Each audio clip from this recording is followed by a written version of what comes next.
say communicating while driving. Maybe it is a course on the dangers of driving with your cell phone.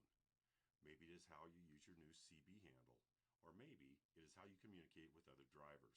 When driving, you're communicating with other drivers in subtle and some not so subtle ways. Say you're at a four-way stop sign with three other drivers. No one can decide whose turn it is. You take the initiative and inch your truck forward slowly past the stop sign and stop, telling the other drivers it's your turn and you're going to take it. That is subtle communication. You did not turn a signal or flash or brake lights. You just pulled forward a little and stopped, using some body or truck language to tell the others that you were moving. The purpose of this lesson is to present and discuss the basic principles of communication. The importance of signaling is discussed, as well as the correct safe and legal methods of signaling to communicate intent, including use of turn indicators, warning flashers, and vehicle position. Communicating presence by the proper use of lights and horns is also discussed. Improper horn use and CB use and reading the communications of others is also discussed. The lesson ends with several problem-solving exercises to reinforce the key ideas. The lesson also prepares students to be evaluated on their communication procedures, signaling, etc. during road. Other drivers cannot know what you're going to do until you tell them. You need to get in the habit of always communicating your intent to change your direction or stop. Other drivers expect you to continue on your path in the same direction. You need to let drivers know when you intend to do something different. Signal even when no one is around. The most dangerous drivers are the ones you cannot see. You may have a driver hiding in one of your blind spots. She may start to pass you at the same moment you decide to pass. A simple signal would have warned her of your intentions. Signal when you plan to turn, change lanes, pass another vehicle, merge, and parallel park. Here are some general rules. Signal well in advance but not too early. Give enough time so people can see your message and react, but not so early that they confuse your message. Is he turning here? Did he just leave his signal on? Signaling too early may lead another driver to an early turn. That driver may pull into your path. For example, if you have to turn into an alley beyond an intersection, do not signal until you are almost to the end of the intersection or just past it. Keep your signal on during the entire maneuver. You should not take your hands off the wheel while turning to cancel your signal. Be sure to keep in mind how long your truck is and how long it takes to complete a turn. Make sure you cancel your signal after you complete a move. Some big trucks and buses do not have self-canceling signals. It will take some getting used to canceling your own signal. One way to help you remember to cancel is to associate shifting with signal canceling. After you complete a turn or lane change, do not shift until you have canceled your signal. Signaling during lane changes. Check traffic, signal lane change, do not tailgate, make a smooth lane change, maintain speed, allow correct distance between vehicles, and cancel your signal. You can communicate with other drivers by a small, subtle position change. Drivers in your blind spot may not see a turn signal. Move your rig just enough to show your intent, but not enough to cause a hazard. Here's how. Gradually ease towards the desired lane. Pause for a few seconds, and continue the lane change. You can communicate improperly with your drivers. Can you think of any improper communication you have seen or used? I bet you have. Here are some examples of misusing communication. Do not guide others.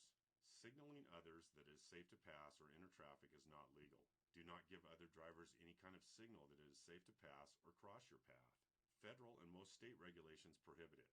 It may make you or your employer liable for an accident. The horn. Don't socialize. Say hello with your horn. It's unsafe and distracting.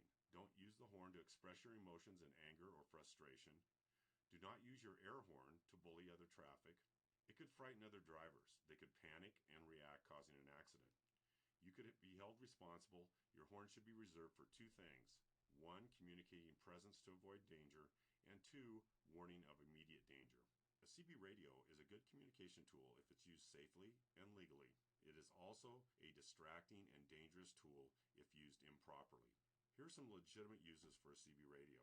To provide information about weather and traffic conditions, to aid or provide information about accidents or other emergencies, to obtain directions and other local information. It is unsafe to participate in distracting, idle chatter with other drivers. It ties up one hand during maneuvers requiring both hands, such as turning and shifting. If you use it, the CB, to inform others that it is safe to speed, or you use profanity over the airways, it is illegal and you could get a ticket. Watch for signals from other people. React and adjust to communications from other drivers. Sometimes Sometimes how a driver moves in their vehicle indicates a possible direction change. If you see them shifting in their seat or looking at their mirror, making eye contact reduces the chances of a sudden maneuver with drivers and pedestrians. For example, at intersections, do not trust eye contact completely. They may think you plan to yield. Watch for speed and position changes of other vehicles. Sudden unexpected slowing may indicate a direction change. A slight position change may precede a turn or a lane change. Watch for signals from other vehicles. A burst of exhaust smoke may tell you that the driver is downshifting and may be planning to accelerate quickly, maybe for a quick lane change. A turned front wheel at an intersection may tell you they are planning to turn even if they do not have a turn signal on. You cannot always trust another driver's turn signal. Many drivers signal improperly, not in time or too soon. They may not use any signal at all or fail to cancel a signal. You need to recognize other signs which indicate speed or direction change. The professional driver is alert, anticipates and avoids conflict, and is aware of the communications of others. Other drivers may not see you when you're in plain sight. When passing, assume they do not. They could suddenly move in front of you. When it is legal to do so, tap your horn lightly or at night flash your lights.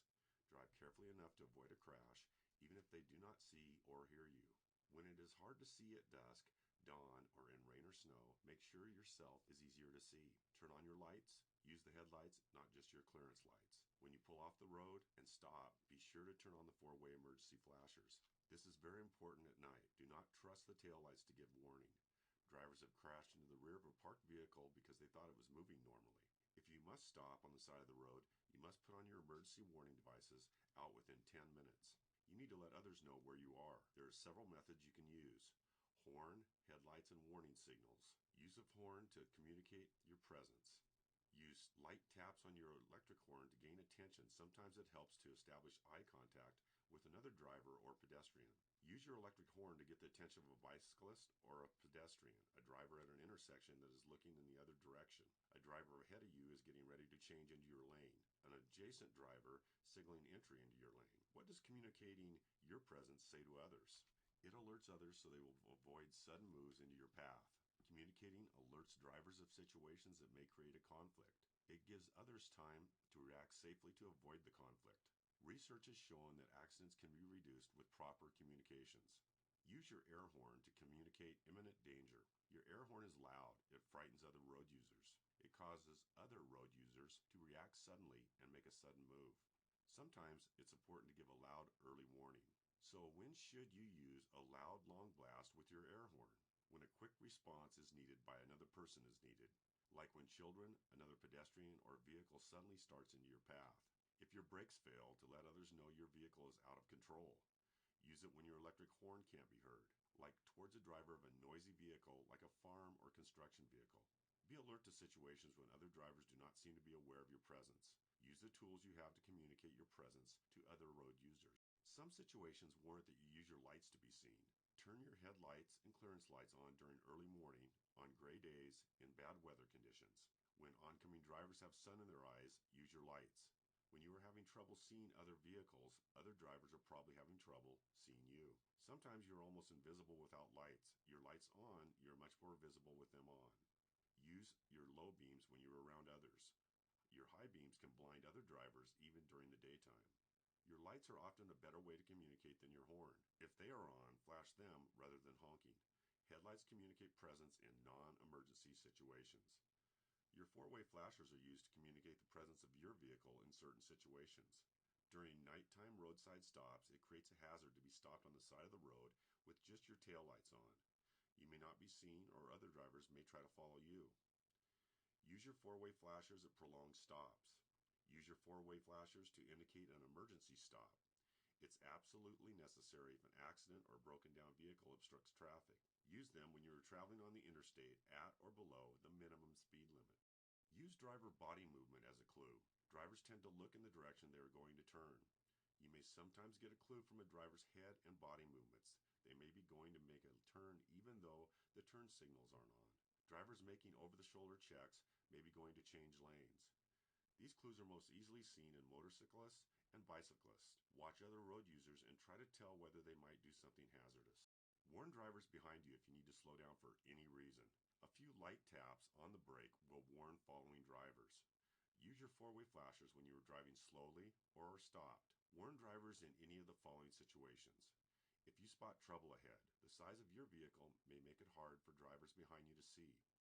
If you see a hazard that will require slowing down, warn the drivers behind you by flashing your brake lights. When making a tight turn, four-wheelers do not know how slow a large vehicle must turn. Give drivers a warning by braking early and slowing down gradually. If you must stop on the road, warn following drivers by flashing your brake lights. Do not stop suddenly. Drivers do not realize how fast they are catching up to a slow-moving vehicle until they are very close.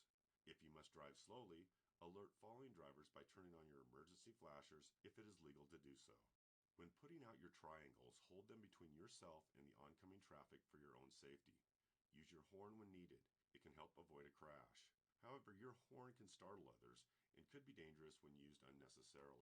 On a two-lane road carrying traffic in both directions or on an undivided highway, place your triangles 10 feet to the rear and front of the vehicle and 100 feet behind the vehicle. On a one-way or divided highway, place warning devices 10 feet, 100 feet, and 200 feet behind the vehicle. If you're stopped on a hill or curve, place your triangles beyond any hill, curve, or other obstruction that might prevent another driver from seeing your vehicle within 500 feet. If a line of sight view is obstructed due to a hill or curve, move the rearmost triangle to a point back down the road so warning is provided. Aggressive driving and road rage is not new. However, in today's world, where heavy and slow-moving traffic and tight schedules are the norm, more and more drivers are taking out their anger and frustration in their vehicles. Crowded roads leave little room for error, leading to suspicion and hostility among drivers and encouraging them to take personally the mistakes of other drivers. Aggressive driving is the act of operating a motor vehicle in a selfish, bold, or pushy manner without regard for the rights or safety of others. Road rage is operating a motor vehicle with the intent of doing harm to others or physically assaulting a driver or their vehicle. First and foremost, make every attempt to get out of their way. Put your pride in the back seat. Do not challenge them by speeding up or attempting to hold your own in your travel lane. Avoid eye contact. Ignore gestures and refuse to react to them. Report aggressive drivers to the appropriate authorities by providing vehicle description, license number, location, and if possible, direction of travel. If you have a cell phone and can do it safely, call the police. If an aggressive driver is involved in a crash farther down the road, stop a safe distance from the crash, wait for the police to arrive, and report the driving behavior you witnessed.